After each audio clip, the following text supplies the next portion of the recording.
Welcome to our channel. Today we how to update your 1098 mortgage interest tracking with Rocket Mortgage easy tutorial step by step clearly.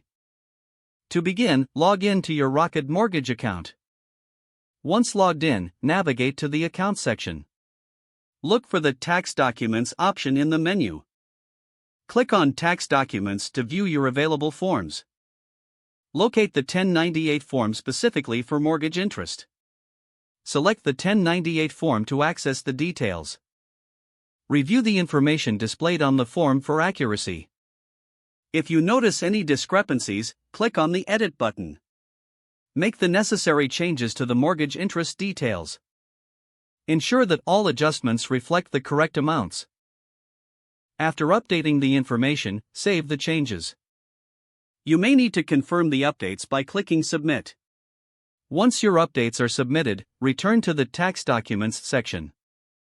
Check if the updated 1098 form is available for download. If it is, download and save it for your records. Finally, ensure that you have the most recent version of your updated 1098 on hand for tax filing.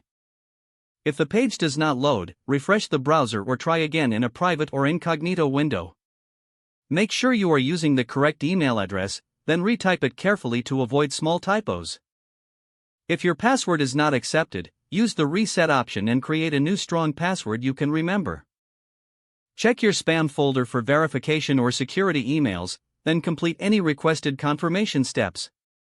Enable two-factor authentication if available to improve account security and reduce unauthorized access risk. After signing in, review your profile. If you see an error message, note it down and try again after restarting your device and internet connection.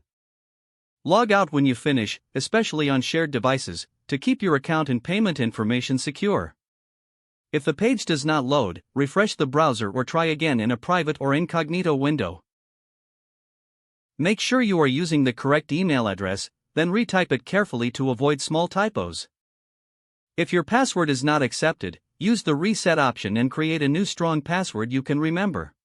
Check your spam folder for verification or security emails, then complete any requested confirmation steps. Enable two-factor authentication if available to improve account security and reduce unauthorized access risk. Don't forget to like this video and subscribe to our channel for more step-by-step tech guides.